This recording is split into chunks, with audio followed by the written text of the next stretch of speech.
मेरे सभी प्रिय दर्शकों को जय माता दी। दर्शकों, आप सभी कैसे हैं? भगवान के आशीर्वाद से आप सभी का हमेशा मंगल हो और आप लोग सदा सुखी रहे।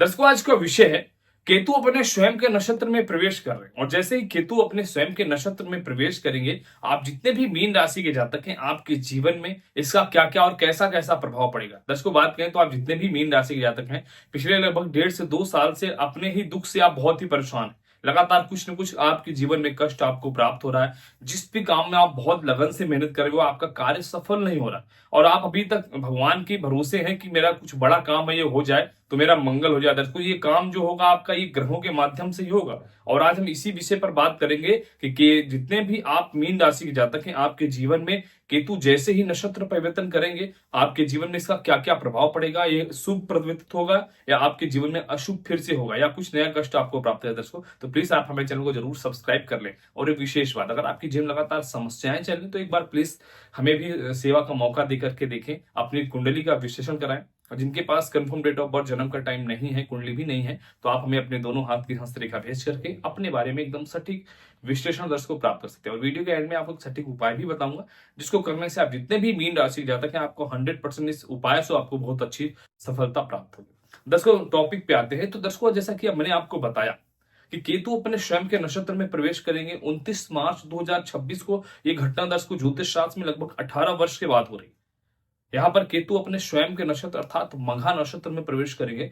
देखो, 2700 नक्षत्र में जो मघा नक्षत्र है अपने आप में बहुत ही विशाल काय नक्षत्र है। एक प्रकार से कहें तो 27 नक्षत्र में मघा नक्षत्र स्वयं राजा है। और जिस राशि पर यह योग दर्श को बन रहा है या सिंह राशि पर ये हो रहा है दर्श को, सिंह राशि के स्वामी भी सूर्य होते हैं, सूर्य भी राजा कहलाते हैं। अर्थात दो राजाओं के बीच में केतु हैं और केतु एक प्रकार से मघा में जैसे प्रवेश करेंगे, मतलब एक प्रकार से शक्तिशाली योग बनाएंगे केतु, अर्थात केतु खुद शक्तिशाली हो जाएंगे।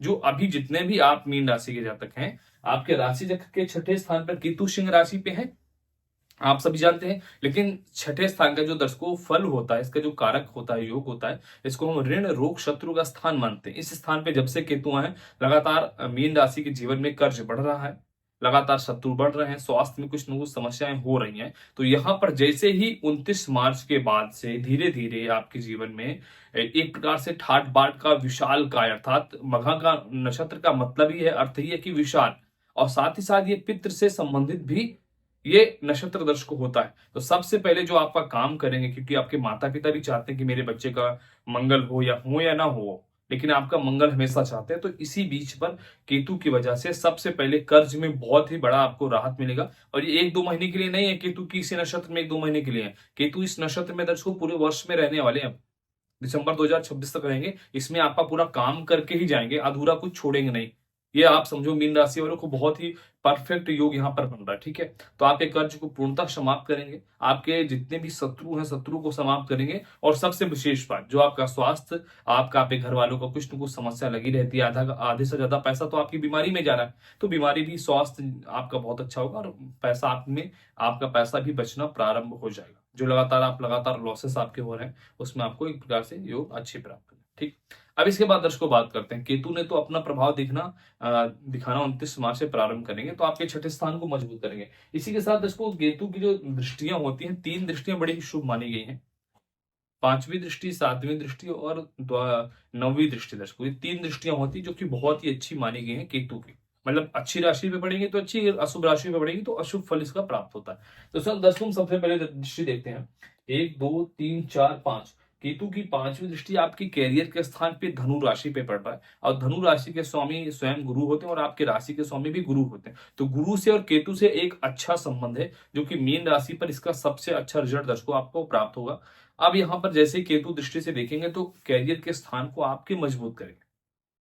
आप जितने भी मीन राशि के जातक हैं, आपके जीवन में कैरियर से रिलेटेड जो भी अभी तक समस्याएं चल रही है, या जॉब में मन ना लग रहा हो, आपके खिलाफ पॉलिटिक्स हो रही हो, आपका प्रमोशन नहीं हो रहा हो, तो आपका प्रमोशन भी होगा, आपके लोग सम्मान भी करेंगे, धन इनकम अर्थात वेतन भी आपका बढ़ेगा। और जो भी मेरे भाई बहन मीन राशि के जातक है, अपना कुछ भी व्यापार करता, ठेले से लेकर के बड़ी कंपनी तक, तो आपको हर एक चीज में हर जगह से सिर्फ लाभ प्रदित होगा यहाँ पे। क्योंकि ग्रह केतु, राहु और केतु ही कलयुग के राजा ग्रह हैं दर्शकों। ये जब देने पे आएंगे तो इतना देते हैं कि लोग प्राप्त नहीं कर पाते, वे बोलते हैं भगवान बस करो, बहुत हो गया मुझे प्राप्त नहीं। ठीक है। तो यहाँ पर केतु आपके करियर से रिलेटेड बहुत अच्छा करेंगे, बिजनेस व्यापार में बहुत अच्छा ग्रोथ करेंगे। थोड़ी सी सबसे बड़ी चीज है, जिम्मेदारी आपके ऊपर बढ़ेगी, उस चीज को आपको निभाना पड़ेगा, क्योंकि बड़े पद पे जाएंगे तो उतनी जिम्मेदारी आपको प्राप्त होगी। साथ ही साथ विशेष रूप से जो भी मीन राशि के जातक हैं, जो अभी तक लगातार अपनी तैयारी कर रहे हैं किसी भी जॉब के लिए या बिजनेस के लिए सोच रहे हैं, तो आप बिजनेस के लिए सोचिए, 29 मार्च के बाद कर डालिए इसको। और जॉब के लिए भी बहुत अच्छी खबर आपको प्राप्त होने वाली है, बहुत अच्छी योग से आपको अतिशीघ्र जॉब प्राप्त हुई, दर्शकों, या गवर्नमेंट जॉब में या प्राइवेट जॉब में, ऐसे संयोग ग्रहों के माध्यम से बनते हुए ज्योतिष में दिखाई दे रहे हैं। अब इसके बाद दर्शकों बात करते हैं पांचवी दृष्टि। तो अब आपने फल देखा, इसके बाद केतु की जो सातवीं दृष्टि पड़ेगी, पांचवी, यहाँ पर छठी और सातवीं। दर्शकों केतु की सातवीं दृष्टि द्वादश स्थान पे कुंभ राशि पर पड़ेगी। द्वादश स्थान विदेश का स्थान होता है, तो जितने भी आप मीन राशि के जातक हैं, जो मेरे भाई बहन आप विदेश में रहते हैं, तो आपसे रिलेटेड कुछ अच्छा होगा। जो मानसिक समस्याएं लगातार चल रही है किसी चीज को लेकर के, वो समाप्त होंगी। जो आपके साथ धोखा किए हैं, फ्रॉड किए हैं, वो पूर्णतः समाप्त होंगे। साथ ही साथ जिस चीज के लिए आप सोच रहे हैं कि लंबे टाइम से इसके काम पूर्ण हो जाए, वो समस्त कामनाएं पूरी होंगी। और जो भी मेरे भाई बहन आप मीन राशि के जातक हैं, इंडिया से विदेश जाना चाहते हैं, तो 29 मार्च के बाद प्रबल योग बनेंगे। जो कागजी कार्रवाई में भी समस्या आ रही थी, वो बिल्कुल भी नहीं आएंगी और कार्य आपके पूरे पूर्ण रूप से हो जाएंगे। तो ये आपके लिए अच्छे है। साथ ही साथ आपका जो अभी तक नुकसान हो रहा था दर्शकों, क्योंकि ये द्वादश स्थान व्यय स्थान होता है, लगातार आपके जीवन में लॉसेस हो रहे थे, नुकसान होता, तो उस चीज को भी पूर्णतः समाप्त करके आपके लिए अच्छा होगा। कुछ पैसा आपका बचना प्रारंभ हो जाएगा। और जो लगातार आपके ऊपर झूठा आरोप, आपके ऊपर कलंक लगा हुआ है, ऐसी चीजें पूर्णतः समाप्त होंगी और आपके ऊपर से जो कलंक है वो पूर्णतः समाप्त हो जाएगा, हट ही जाएगा। ठीक है। अब इसके बाद दर्शकों, जैसे केतु की आपने सातवीं दृष्टि यहाँ पर देखी, आठवीं और नौवीं, केतु की नौवीं दृष्टि आपकी मेष राशि पर, आपके राशि चक्र के द्वितीय स्थान पर। दर्शकों द्वितीय जो स्थान होता है कुंडली का, उसको हम ज्योतिष शास्त्र में धन का स्थान और वाणी का स्थान बोलते हैं। और यहाँ पर कौन बैठे हैं, मेष राशि के स्वामी कौन होते हैं, मंगल। मंगल अर्थात सेनापति। और इस समय केतु क्या है, राजतंत्र से योग से चल रहा है। ठीक है। तो राजसी योग से जब दृष्टि से गोचर से पड़ेगी केतु की दृष्टि, तो एक प्रकार से राजा को सेनापति का आर्डर मानना पड़ेगा। आर्डर क्या करेंगे, धन के स्थान के स्वामी है, तो धन की कमी यहाँ पर मीन राशि वालों को नहीं होगी। तो इसको तीन चीज समझिए, आपके छठे स्थान पे है, कर्ज को समाप्त कर रहे हैं, आपके व्यय स्थान पे है, नुकसान को समाप्त कर रहे हैं और धन को मजबूत कर रहे हैं। तो धन आएगा, कर्ज कम हो जाएगा, और जो नुकसान हो रहा था, लगातार फिजूल खर्चे हो रहा था, उस पर कंट्रोल हो जाएगा। तो ये धन की पावर है। साथ ही साथ आपकी वाणी स्तब्धता बहुत अच्छी होगी, जिसको गले से या वाणी से रिलेटेड कुछ समस्या है, उसमें आपको अच्छी राहत मिलेगी।